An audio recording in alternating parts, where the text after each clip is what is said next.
Обеспечение безопасности населения по всем направлениям жизнедеятельности, конечно же, является приоритетной задачей любого государства. Наша страна не исключение. Если в других местах земного шара уже давно созданы и действуют самые передовые программы и технологии, помогающие обеспечивать эту самую безопасность, то Абхазия делает в этом направлении только первые шаги. Речь идет о некоем подобии Центра спасения 911. То есть принцип предлагаемой работы именно таков.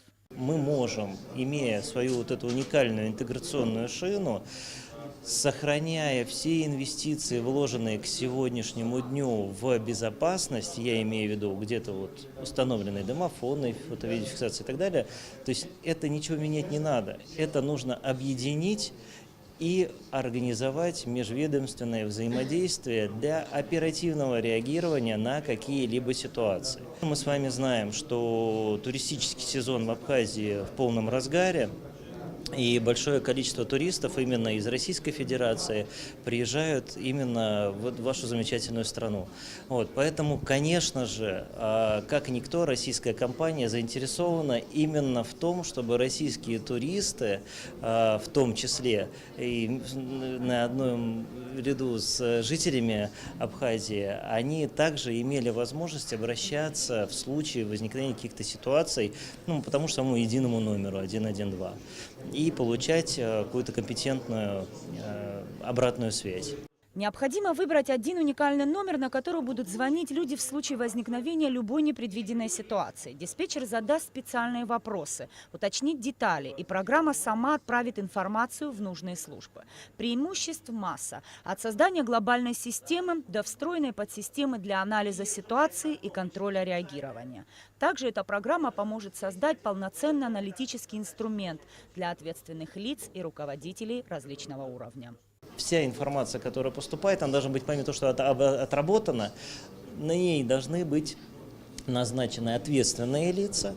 И ответственные лица, когда он понимает, что в электронном виде уже заведено обращение, уже, естественно, ответственное лицо понимает, что назад дороги нет, надо уже выполнять, как мы с вами понимаем, и это ускоряет процесс значительно.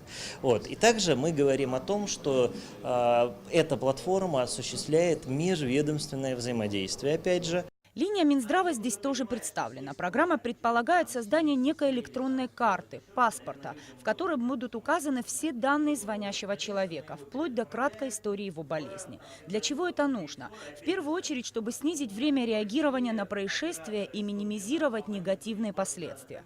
Как оказалось, Министерство здравоохранения очень даже заинтересовано в такой программе и готово обсуждать детали ее внедрения.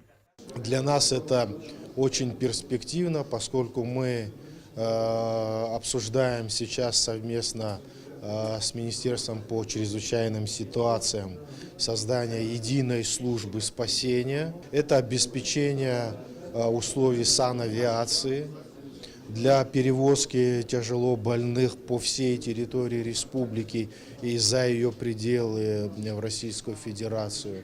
И ряд других организационных вопросов, в том числе создание единой службы централизованной скорой неотложной помощи, которую мы обозначили как приоритетный проект и хотим завершить его в этом году и представить соответствующим образом в бюджете 2019 года. Научно-технический центр «Протей» занимается разработкой и производством целого спектра программно-аппаратных продуктов для сферы телекоммуникаций. На этом рынке они представляют свою продукцию с использованием самых передовых и перспективных технологий уже 15 лет. Особенностью систем является программное обеспечение собственной разработки. К нам в страну они попали не случайно. Еще в 2011 году «Протей» был рекомендован Министерству по чрезвычайным ситуациям как лучшая компания в своей отрасли. Тогда достичь каких-либо результатов не удалось. Спустя 7 лет решили попробовать снова. Безусловно, они идут навстречу. Здесь у них не стоит задача именно зарабатывания денег, хотя это не гуманитарная акция, это коммерческая организация, но они с пониманием относятся. И мы понимаем, что все это упирается в финансы, мы понимаем экономики страны, но есть вещи, которые очень необходимы. Это было начинать еще вчера, Но сегодня, если есть такая возможность, я думаю, что мы обязательно воспользуемся, и руководство страны нас поддержит, я в этом не сомневаюсь. На этот раз представители компании «Протей» готовы не только рассказать, но и показать, как именно работает система. Пилотный проект продемонстрирует все возможности программы «Безопасный город».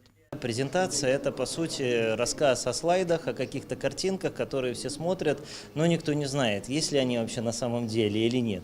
Вот. Все любят, как в одной замечательной поговорке, лучше один раз увидеть, чем 100 раз услышать.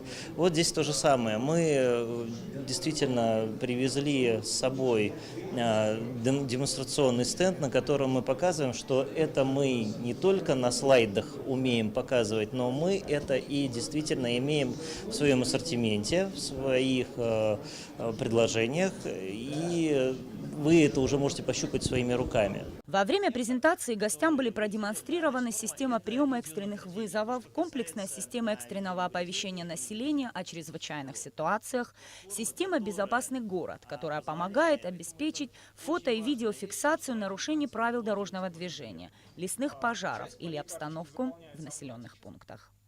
Нисфа Аршпа, Беслан Шхинджерия, Абхазское телевидение.